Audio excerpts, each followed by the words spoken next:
Olá, pessoal. Me chamo Tainá, sou enfermeira esteta. Hoje nós vamos falar sobre cosmetologia aplicada à estética.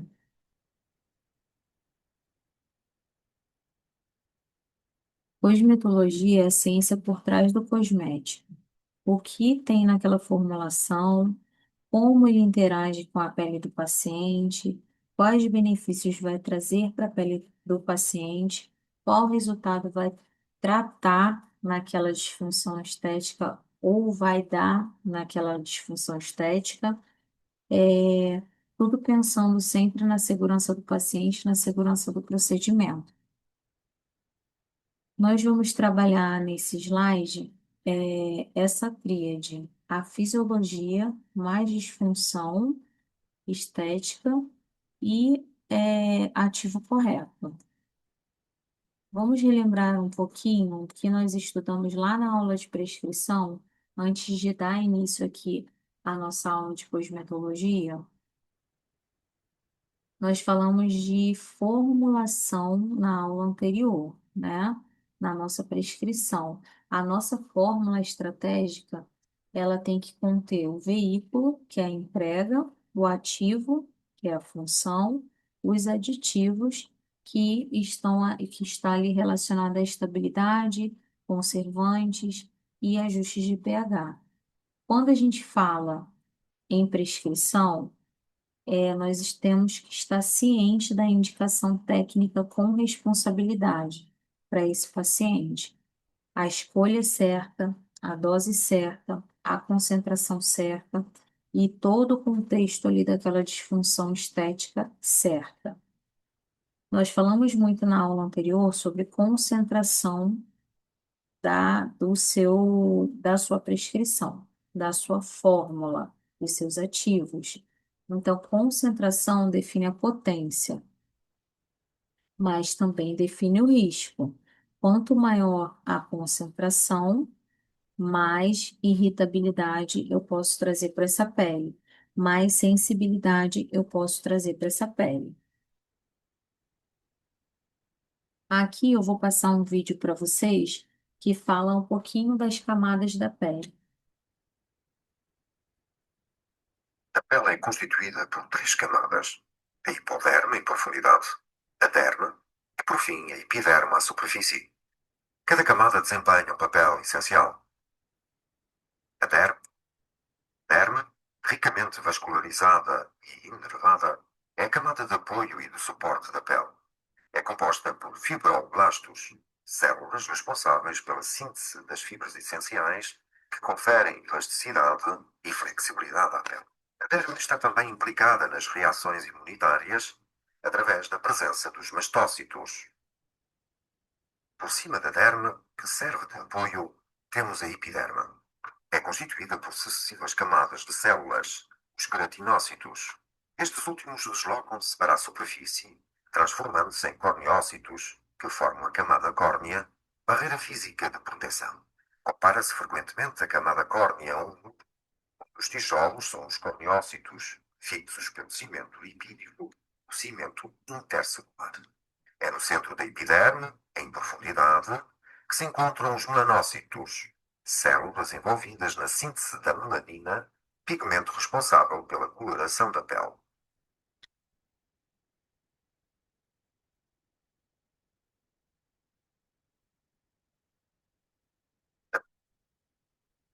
Então, nós visualizamos essas camadas no vídeo e agora eu vou falar um pouquinho delas. A epiderme, ela está responsável pela barreira cutânea da nossa pele, tem a função também de homeostase e proteção. O componente crítico para a função de barreira é o estatocórneo, que é composto pelos corneócitos, como vocês viram no vídeo anterior, e por lipídios extracelulares organizados em lâminas, tá? No estatocórneo, a barreira é sustentada por uma arquitetura lamelar lipídica extracelular. A difusão de substâncias ocorre majoritariamente pelo caminho intercelular, e a integridade dessa arquitetura modulada por lipídios epidérmicos e por proteínas de cornificação, vai definir o grau de permeabilidade, hidratação e tolerabilidade daquele ativo, tá? Já na derme, por sua vez, ela é um tecido conjuntivo vascularizado. Ela se divide em derme papilar e derme reticular. Ela é composta por matriz extracelular, colágeno tipo 1, tipo 2, elastina e, e os glicosaminoglicanos, além dos fibroblastos, células imunes, e rede microvascular ou linfática. Ela confere suporte mecânico e de elasticidade e participa também da reparação da barreira, da reparação tecidual e da resposta inflamatória, tá? Já a hipoderme é predominante tecido adiposo subcutâneo, com septos fibrosos e vasos de maior calibre na região. Ela atua como reserva energética, isolamento térmico, amortecimento mecânico e influencia na topografia e na sustentação dos tecidos. Em cosmetologia, a maior parte dos ingredientes cosméticos tem ação predominante no estrato córneo e nas camadas viáveis mais superficiais da epiderme. Mas a gente vai ver mais um pouquinho para frente que a gente também pode atingir vias sistêmicas. Tudo vai depender do comprometimento dessa barreira cutânea, se ela está comprometida por inflamação, procedimentos estéticos anteriores ou dermatites. Isso tudo aumenta a permeabilidade do ativo, tá? E aí deixa a pele mais sensível e a gente tem risco de é, atingir aí vias mais sistêmicas. As vias de penetração dos cosméticos, a principal é a transepidérmica, especialmente intercelular, lá na barreira lipídica. E em menor escala, a gente tem a transcelular, tá? A via folicular é um caminho importante, ela funciona como depósito e pode favorecer a entrega de alguns ativos. A rota preferencial que a gente utiliza para via folicular é quando a gente utiliza as nanopartículas ou ativos lipossolúveis. Então, lá quando a gente usa na nossa formulação as nanopartículas, normalmente a gente faz essa penetração através da via folicular. Já a via sudorípara, ela existe, mas tende a ser menor relevante, tem menor relevância no nosso, hoje no nosso tratamento estético dos nossos pacientes.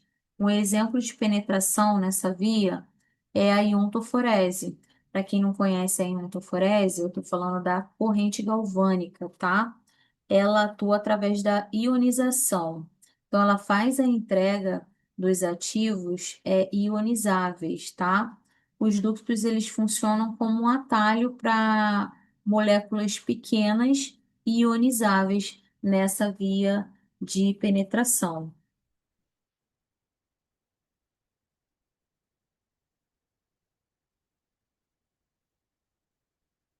Sempre quando tiver esse QR Code, é algum artigo científico que foi feito, o embasamento científico do slide, todo esse slide é embasado cientificamente.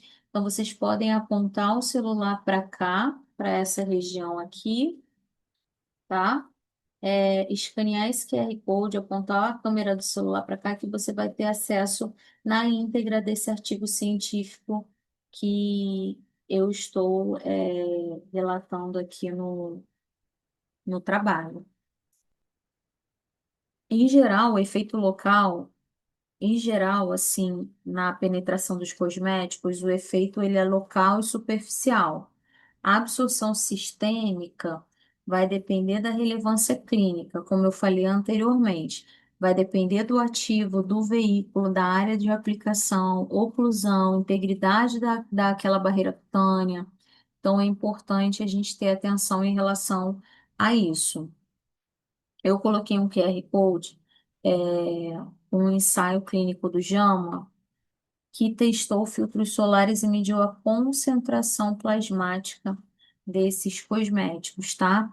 Então, escaneiem, observem o resultado e a conclusão desse artigo e a mensagem que ele passa. É bem interessante acessarem esse artigo científico e ler e para lerem ele na íntegra.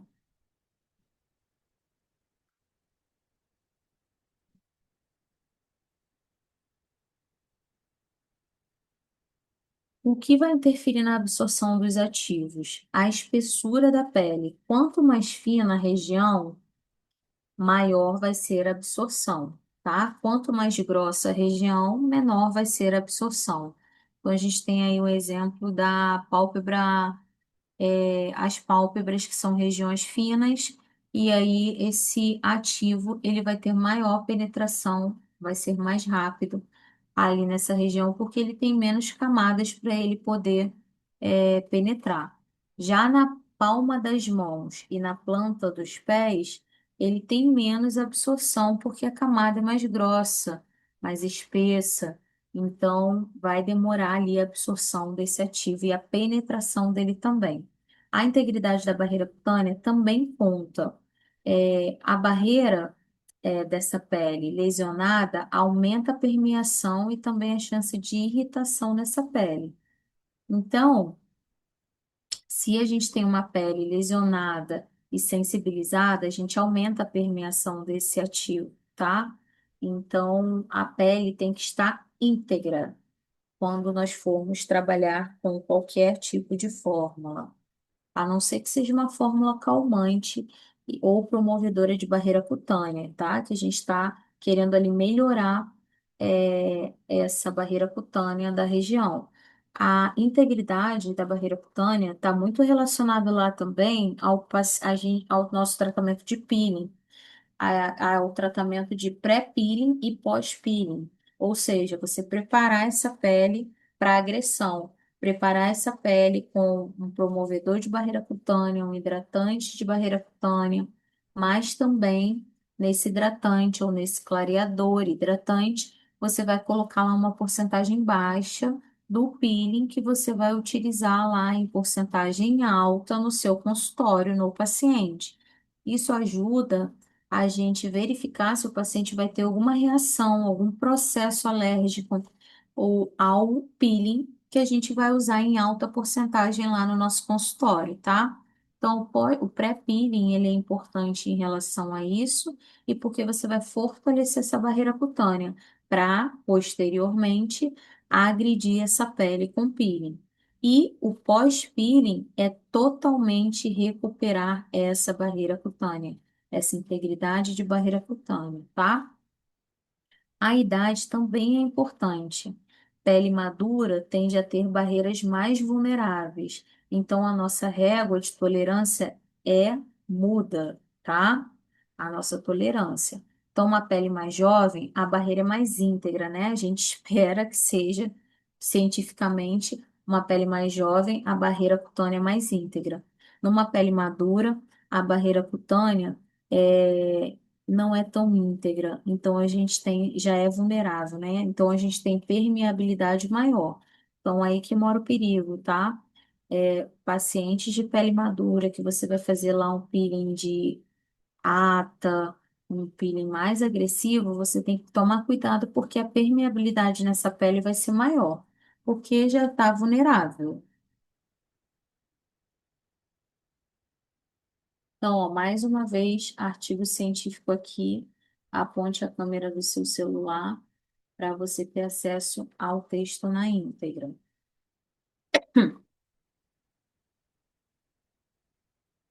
Então, o que interfere também nessa absorção é a hidratação, tá? A hidratação, ela aumenta a permeabilidade do extrato córneo, ou seja, uma pele hidratada absorve melhor que uma pele ressecada. Então, é bom manter a boa hidratação da pele do seu paciente. Veículo cosmético, como sérum e loções, penetram mais do que cremes muito, muito espessos. Então, o veículo também é importante, tá? Às vezes, o veículo não vai promover tanta permeação. Então, você tem que estar atento a isso também quando você for formular o seu cosmético. O calor e a umidade, gente, ele aumenta a hidratação e o fluxo, podendo facilitar ali a permeação do nosso ativo. Mas também ele pode aumentar a irritação da pele do paciente e sensibilizar essa pele, principalmente se o paciente já tem rosácea, mácula inflamada, tá? Então a gente tem que tomar cuidado em relação a isso. O calor lá com o nosso vapor de ozônio ou com a nossa máscara térmica na região.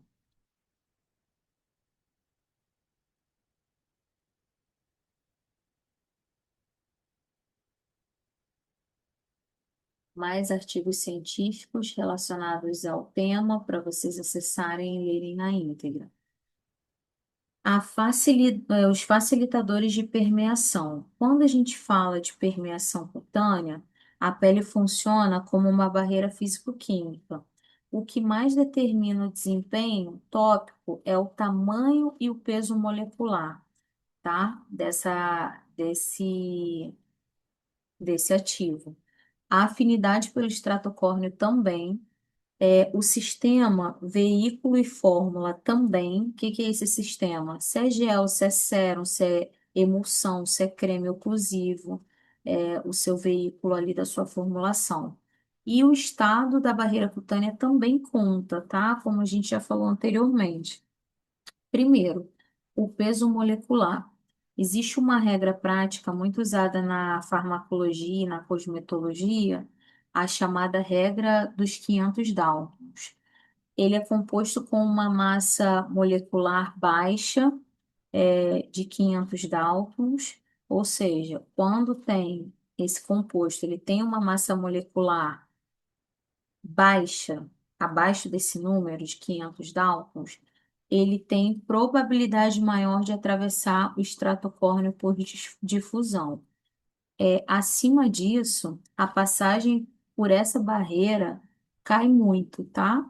E aí, a gente não consegue ultrapassar e não entrega resultado para o paciente. O segundo, facilitador de permeação, é a lipofilicidade. A lipofilicidade é a afinidade de uma substância por lipídios, ou seja, a tendência que ela tem de dissolver em gorduras ou ambientes apolares. Em cosmetologia ou farmacologia, quanto mais lipídica uma molécula mais facilmente ela atravessa barreiras lipídicas, como a pele, tá? Como a nossa pele. O extrato córneo é relativamente desculpa. Ele é lipofílico por causa das lâminas lipídicas que a gente já conversou anteriormente. Então, o ativo ele precisa ter a afinidade suficiente para entrar na barreira, para entrar nessa barreira, mas não pode ser tão lipofílico, tá? A ponto de ficar preso ali nessa barreira e não conseguir ultrapassar. O terceiro ponto é o pH. Aqui, ele é um parâmetro mais operacional da nossa prescrição. O pH, ele não é um detalhe na nossa formulação. Ele é definido pela tolerância do paciente, ardência, irritação, se vai irritar ou não, se vai ficar vermelho ou não, se vai ter hiperemia ou não, tá? Há também a compatibilidade com o manto ácido da função da barreira cutânea.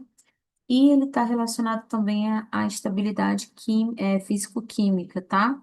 E a eficácia do sistema de conservante do nosso produto. Então, na prática clínica, vocês precisam guardar que ajustar o pH é gestão de segurança, mais barreira cutânea, né? Mais estabilidade, especialmente lá nos pós-procedimentos e nas peles sensibilizadas.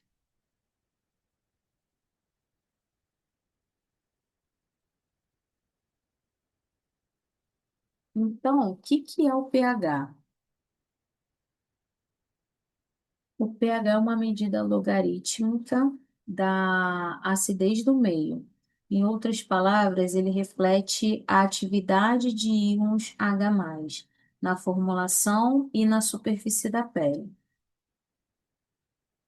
Por ele ser logarítmico, uma variação pequena no número apresenta uma mudança grande no ambiente químico, tá? Da onde a gente vai trabalhar.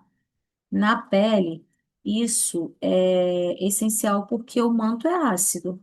Então, ele ajuda a manter a organização lipídica do extrato córneo. A função barreira também, a função da barreira cutânea, e ele também mantém a microbiota cutânea mais estável. O microbioma, na verdade, cutâneo mais estável, tá?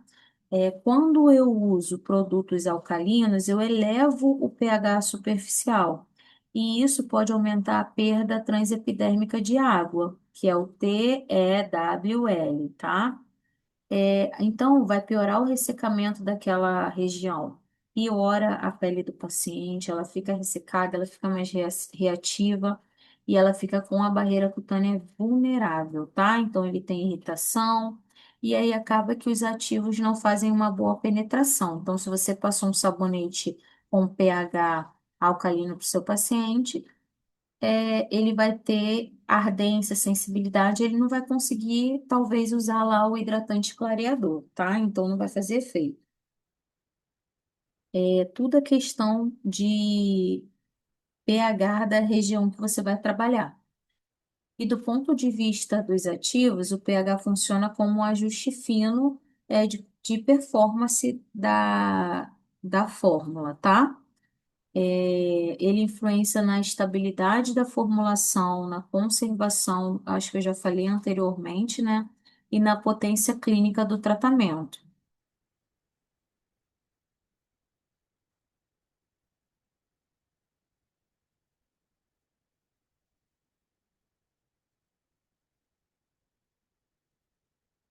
Por que que o pH é importante para a estética e para a cosmetologia? Por conta de três fatores. O pH é a acidez do ambiente. Quando o pH ele é baixo, ele é mais ácido. Quando o pH é alto, ele é mais alcalino. E isso é importante por quê? Porque a pele funciona melhor num ambiente levemente ácido, tá? A pele tem um manto ácido. A superfície da pele tem um pH um pouco ácido. A gente vai falar mais à frente. Esse pH é tipo uma configuração padrão que mantém a pele com a barreira cutânea bem fechada, ou seja, segurando água, menos irritada e menos sensível, e com a microbiota mais equilibrada. Quando a gente tem um produto alcalino, você faz você desregulariza toda essa configuração. Você tem você perde a eficiência da barreira cutânea, você perde mais água, a pele fica ressecada, você fica mais propensa à ardência, irritação, tá? E aí os ativos não dão resultado. Por que que eu estou batendo tanto nessa tecla de alcalino? Porque lá na hora de indicar para o paciente, muitos profissionais que não querem estudar da área da estética, não querem olhar rótulo, né? Não querem ver o pH de cada região e também da idade, porque ele também é ajustado de acordo com a idade do paciente, com a evolução ali do crescimento do paciente, e indicam sempre sabonete de bebê para alface do adulto. E na maioria dos sabonetes de bebê, pega lá a fitinha, compra lá a fitinha de pH e coloca. Pega várias marcas de sabonete de bebê e coloca lá o seu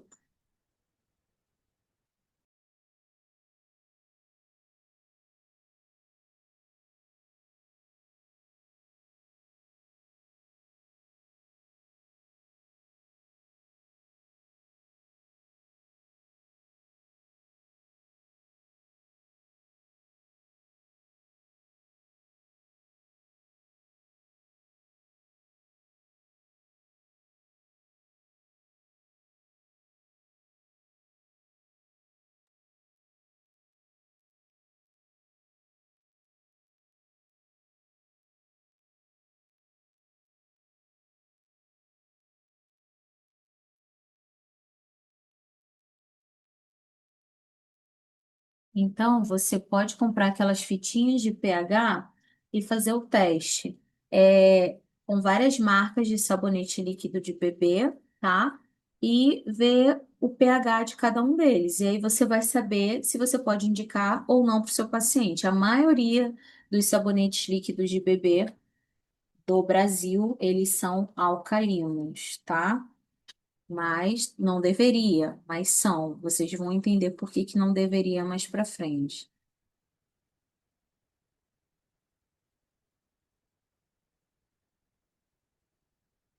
Então, aqui nós temos a tabelinha do pH.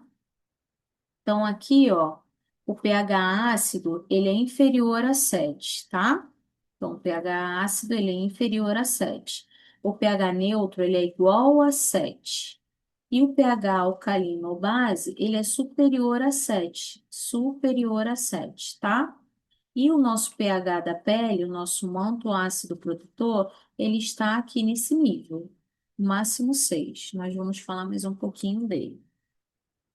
Então, mais uma vez, aqui estão os artigos científicos que foram utilizados nesse slide. Então, tudo é embasado cientificamente, atualizado, tá? Atualizado. Então, apontem o celular, a câmera do celular de vocês para cá e vocês vão ter acesso na íntegra do artigo científico que está sendo utilizado nesse conteúdo, nessa aula.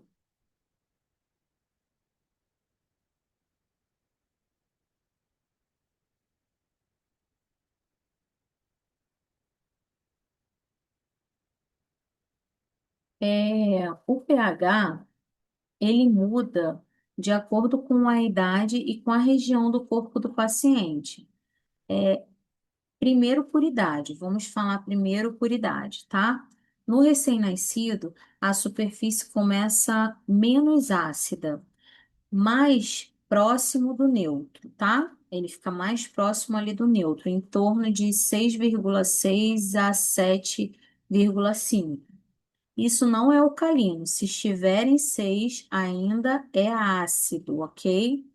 Mas a mensagem é que o RN, o recém-nascido, ele nasce com um pH mais alto do que o adulto e depois ele se acidifica, tá? Já na criança, esse pH vai entrando ali na faixa mais ácida e fica em torno de 5 a 6, variando por região. Tudo varia de acordo com a região tratada, tá? No adulto, o mais esperado é a pele trabalhar na faixa levemente ácida. Geralmente, o pH do adulto, da face do adulto, é entre 4,5, 5, 5,5 e chega até 6. Muitas literaturas usam como referência prática esse valor de 4,5 a 5,5, tá? E no idoso existe uma tendência do pH subir de novo. Ele fica menos ácido, especialmente ali na idade de 50 a 55 anos. E isso se relaciona com uma barreira cutânea que pode ficar mais vulnerável e a pele fica mais reativa, tá?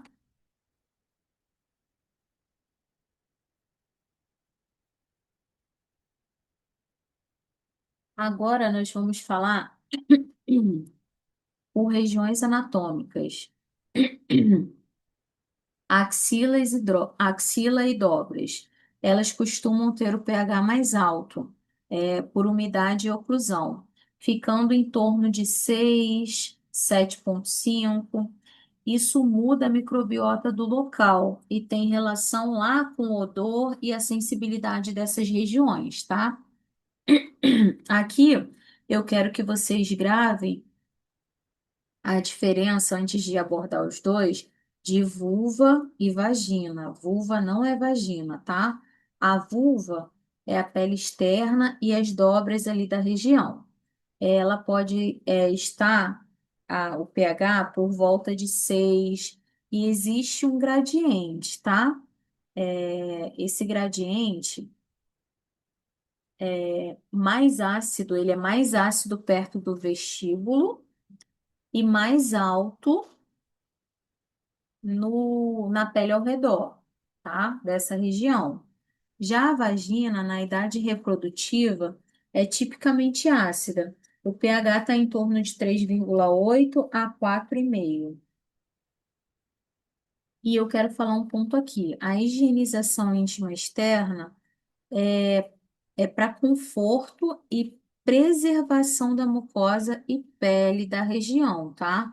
Não é tratamento, não é prevenção universal de infecção. Se o paciente apresenta algum sintoma significativo e visível, é avaliação clínica. Então, por favor, encaminhe esse paciente para a ginecologia.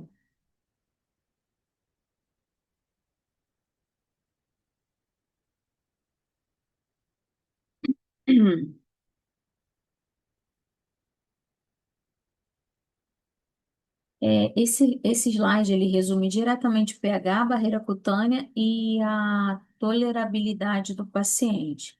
O que a gente tinha falado anteriormente sobre sabonetes alcalinos, que ele tem alto pH, então ele eleva o pH da superfície cutânea. Isso não é bom, porque a gente aumenta a perda de água, o ressecamento da região e também a sensibilidade. É, o ideal é que, quando vai se tratar a face do indivíduo adulto, é que esteja entre 4,5 a 5,5.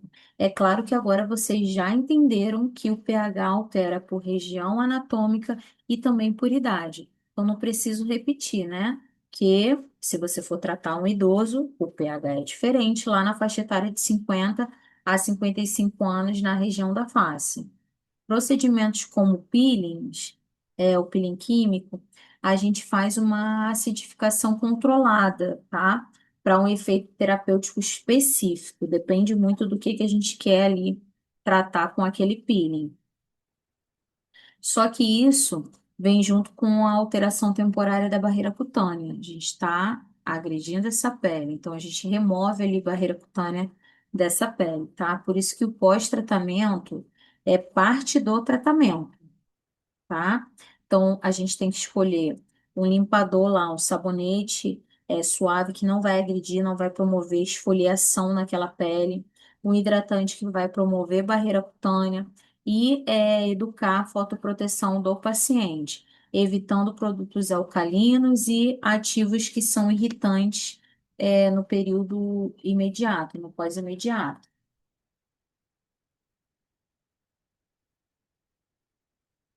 Os impactos que podem ocorrer na barreira cutânea. A diferença, né, na verdade. Uma pele íntegra, ela tem o extrato córneo preservado, tá? Ela tem uma absorção controlada, a pele, ela vai penetrar apenas o necessário, sem agressão. A proteção, porque ela já está com uma barreira cutânea, uma proteção ativa, tá? Íntegra.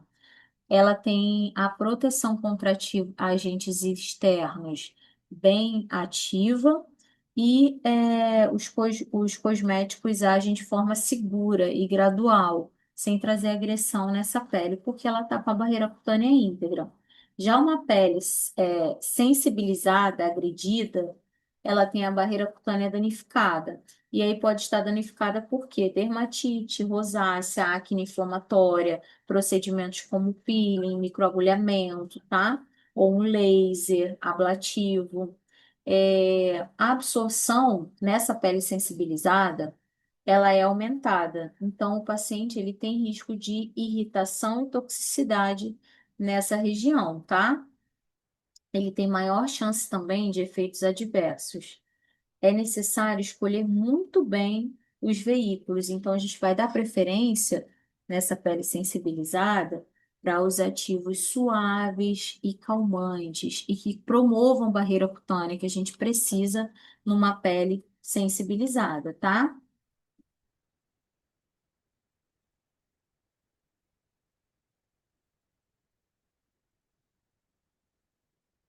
Esse slide, a gente tem uma lista de intervenções que alteram a permeabilidade do nosso ativo, porque mexem diretamente no extrato córneo, tá? Que é a principal barreira da nossa pele. A limpeza de pele, ela não vai tirar uma camada da pele como o peeling, não vai promover uma remoção ali dessa camada, tá? O mecanismo principal que a limpeza de pele vai fazer é remover o sebo, suor, poluentes, o resíduo de cosmético que está ali na nossa pele. Ela reduz o filme superficial e melhora o contato do produto que a gente vai permear nessa pele, tá? Se a limpeza de pele for agressiva, aí a gente tem lá a deslipidificação do extrato córneo. Aí aumenta a sensibilidade. Em alguns, quando a limpeza de pele é muito agressiva, é quando o paciente lá sai e aí no outro dia ele reclama que está muito inflamado, muito vermelho, ou que após a extração manchou a pele dele. Então, tudo com cautela, tá, gente? Quando se trata de limpeza de pele, faz por etapa. E usa aí o LED vermelho, o LED azul, que vai te ajudar muito, o LED verde, que ajuda a clarear, no paciente. Já os peelings, aqui a gente promove uma esfoliação química controlada. A gente vai reduzir a espessura funcional desse extrato córneo e alterar temporariamente a barreira, tá? Então, a gente vai ter um aumento de permeação dos ativos, mas também um aumento do risco de irritação dessa pele e ardência. Por isso, o pós-procedimento é importante promover barreira cutânea, fotoproteção e evitar ativos irritantes nesse paciente. As alterações no pH, quando o pH da superfície ele eleva por produtos alcalinos ou os outros fatores, o manto ácido ele perde a eficiência de barreira e tende a ficar mais vulnerável. Isso não é só sensação, tá? É um aumento da perda de água e reatividade da pele do paciente. Então, o paciente, ele não fica tolerável à adesão do tratamento e a gente não consegue dar continuidade a esse tratamento. A massagem, gente, ela melhora a espalhabilidade do nosso produto. Ao mesmo tempo, com o contato do cosmético, ela aumenta também a microcirculação superficial, aumentando a hidratação local e tem um efeito mecânico. É importante a gente educar o nosso paciente também para ele utilizar essa massagem quando ele estiver passando lá o hidratante clareador dele, para ter uma boa penetração. O vapor de ozônio e o calor, como eu já falei anteriormente, ele faz a hidratação do extrato córneo, amolece ali o conteúdo folicular e facilita a remoção de comedões, de cravinhos, tá? Isso vai aumentar a permeação de alguns ativos, porque você está retirando ali aquela obstrução daquele folículo, tá? Só que a gente tem que lembrar do excesso de calor, ele pode trazer irritação, queimar a pele do paciente, aumentar a sensibilidade do paciente, principalmente em pacientes que estão com a região inflamada ou que têm rosácea.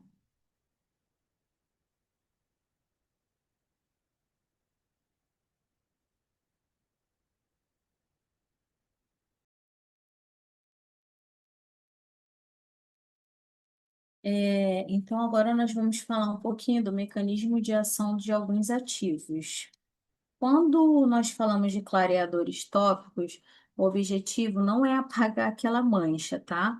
E sim reduzir a produção de melanina, reduzir a transferência de melanossomas e controlar a inflamação da região, porque grande parte da hiperpigmentação dos nossos pacientes tem componente inflamatório associado, tá? Do ponto de vista do mecanismo de ação, os ativos clareadores, eles atuam em alvos diferentes. Então, por isso que, mais uma vez lá, cosmetologia é estudo, estudo, estudo, não é receita de bolo. É pegar a planilha, colocar todos os ativos na sua planilha, qual o mecanismo de ação dele, aonde ele vai atuar, Qual o tipo desse ativo? Ele é um clareador, ele é um antioxidante, ele é um hidratante. Então, a gente só aprende estudando e colocando em planilha para você organizar todos esses ativos e utilizar no seu paciente. É claro que mantendo lá a porcentagem segura que a gente conversou na nossa aula de prescrição. Então, eu coloquei dois ativos clareadores aqui. O ácido cógico, que atua principalmente como inibidor da tirosinase, ele faz reduzindo ali, ele trabalha reduzindo etapas desculpa, da melanogênese. A resposta dele é gradual e depende do uso contínuo e da tolerabilidade do paciente. A tolerância ali do paciente em relação ao ácido, né, ao tratamento. Já o ácido tranexâmico, em melasma e hiperpigmentações com componentes inflamatórios ou vascular, ele pode modular vias relacionadas à ativação dos melanócitos, reduzida por mediadores inflamatórios. Por isso, ele é útil como parte do protocolo combinado, não como intervenção isolada, tá? Então, a gente usa muito ele em protocolo combinado, o ácido tranexâmico. Na prática clínica, o resultado depende de três pilares: diagnóstico correto do tipo de pigmentação que você vai ali tratar, se ela é epidérmica, se ela é dérmica, se ela é mista ou se ela tem um componente inflamatório. A epidérmica, a gente sabe que está em camada mais superficial, então ela é mais fácil de tratar. A derme, ela está em camada mais profunda, então ela é mais difícil, mais demorada ali na nossa resposta e no nosso tratamento. Já a mista, ela tem as duas pigmentações, tanto a epidérmica quanto a dérmica, tá? E o componente inflamatório, ele é por algum fator inflamatório, uma acne inflamatória que manchou, teve lá a pústula, depois sarou e desinflamou e ficou uma mancha. Ou uma rosácea muito ativa, que acaba inflamando muita região e manchando a pele do paciente, tá? É, a escolha do ativo e do veículo também tem dependência nessa questão, tá? A gente vai trabalhar conforme a tolerância do paciente e conforme o fototipo dele. Fototipo um, 2, 3, 4.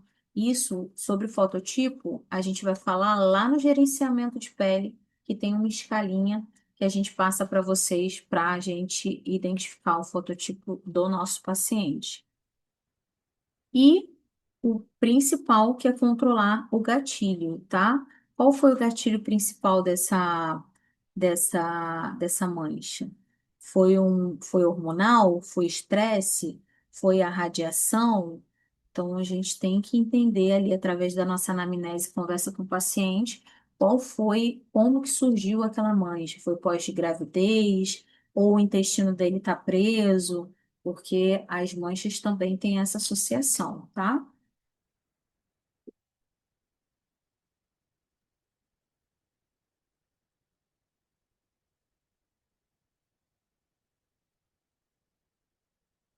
Os antioxidantes são ativos que ajudam a controlar o estresse oxidativo da pele.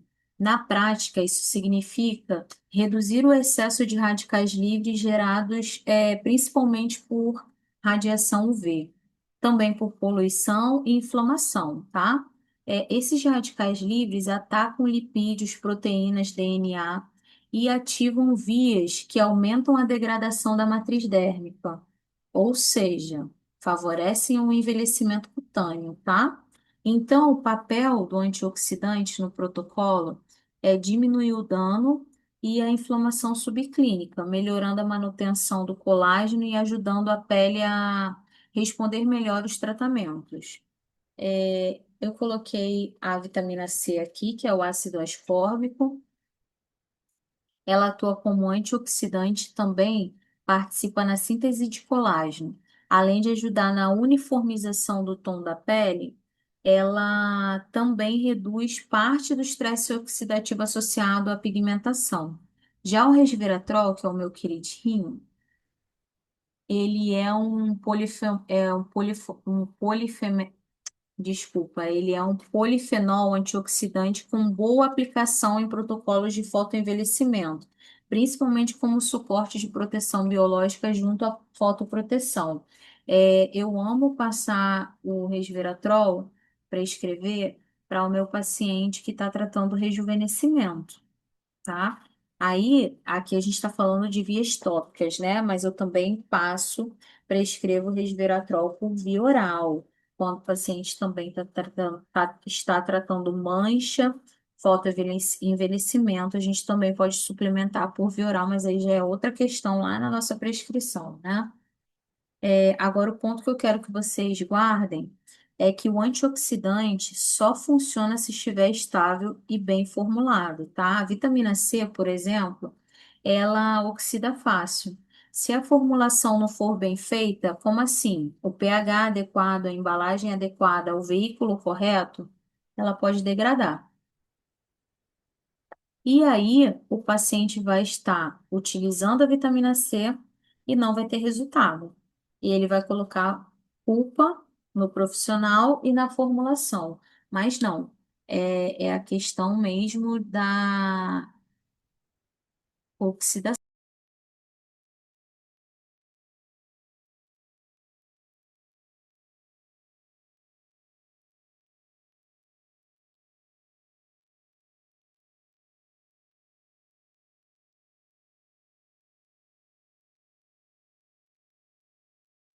Já os hidratantes, quando eu falo de hidratar, eu estou falando de restaurar a homeostase do extrato córneo. A hidratação do extrato córneo depende de dois pilares. Conteúdo de água dentro do extrato córneo, principalmente ligado ao NMF, que é o Natural Mosaic Factor, e a integridade da barreira lipídica, que é ali as lâminas lipídicas, que controla a perda transepidérmica de água, tá? Por isso, os hidratantes atuam em três mecanismos complementares. Umectantes, que atraem água, umectantes, deixa eu passar aqui.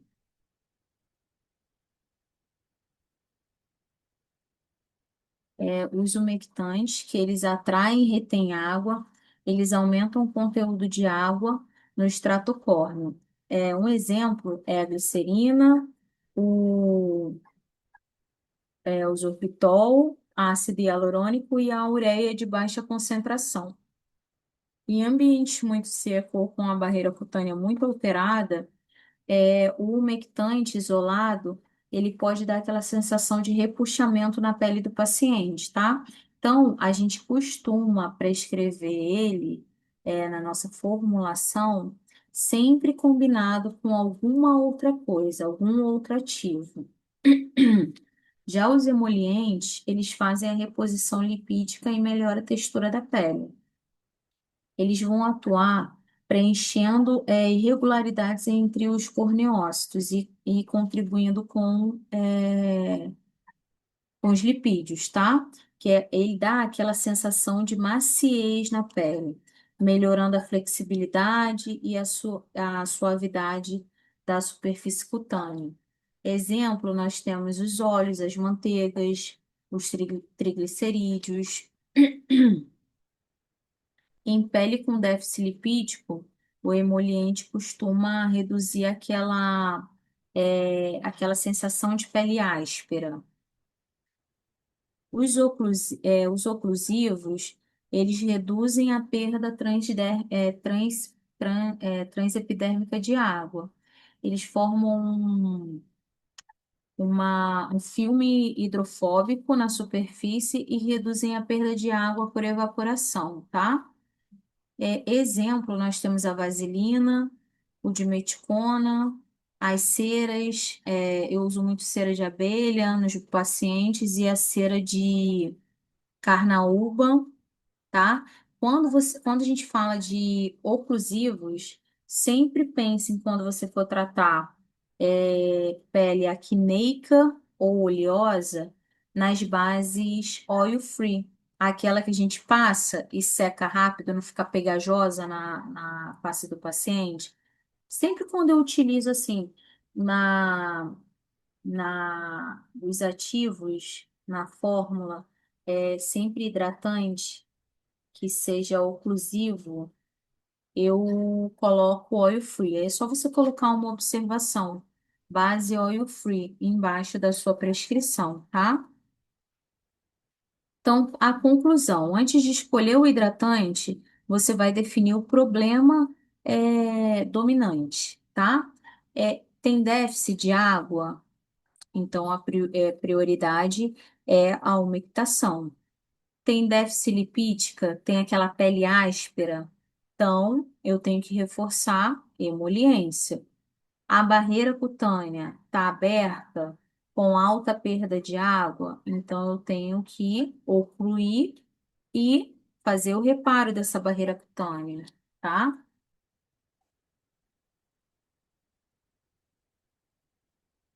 Aqui é o que a gente falou anteriormente, está dividido em categoria, mecanismo de ação, exemplos e aplicação clínica.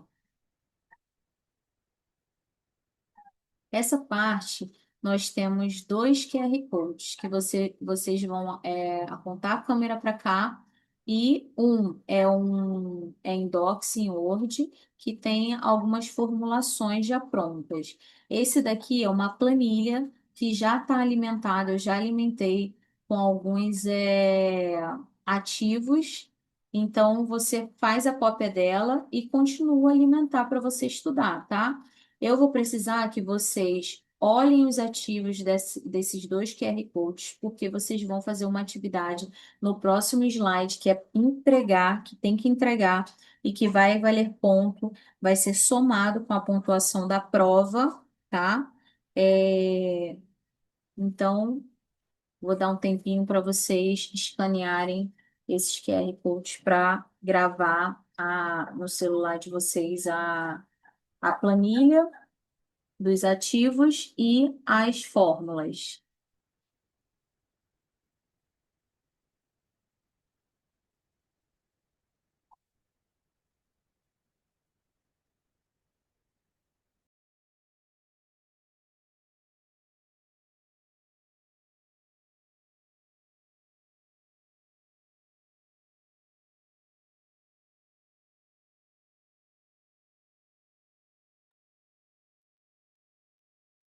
Aqui é a atividade da cosmetologia que vocês vão fazer e entregar, tá? Na próxima aula que você comparecer, você vai entregar essa atividade.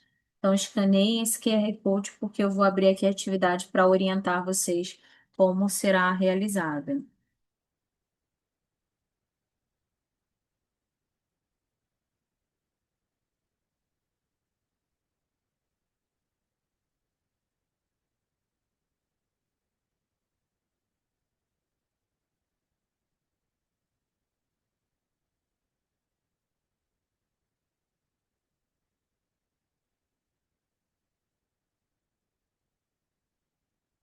Então, essa é a nossa atividade de cosmetologia. Tem paciente A, fictício, tem paciente B e tem paciente C. Aqui a tarefa é para cada paciente você vai identificar o tipo de pele dele, tá? Está descrito aqui o fototipo e o tipo de pele também em alguns. Então você vai identificar e também as principais disfunções que eu estou relatando aqui dos três pacientes, cada um separadamente, tá? Você vai selecionar lá naquela planilha ou através lá do Word de ativos, é, ativos cosméticos adequados, no mínimo quatro ativos, e você vai descrever cada um deles, para cada disfunção que eu coloquei aqui. Vai colocar a função e o mecanismo de ação, a concentração sugerida, que a gente falou muito lá na aula de prescrição, e as observações de tolerância e alertas de acordo com a disfunção que eu relatei aqui em cima dos pacientes. Vai definir o pH, que a gente também já conversou lá na aula de prescrição. Se você não assistiu a aula de prescrição primeiro, volta lá, assiste a aula de prescrição e depois vem para cá para fazer essa atividade, tá? Montar um plano de home care diário para o paciente, que inclui limpeza, tratamento, hidratação e fotoproteção. Vai justificar as suas escolhas. Esse trabalho, ele vale 4, ele vai somar com a nota da prova, tá? E ele deve ser entregue impresso ou escrito a próprio punho. O aluno vai colocar o nome, a turma e vai entregar ou para mim, Tainá, ou para a Carol, tá? Na secretaria, que ela me entrega diretamente para corrigir. Então é isso. Até a próxima aula. Fiquem com Deus.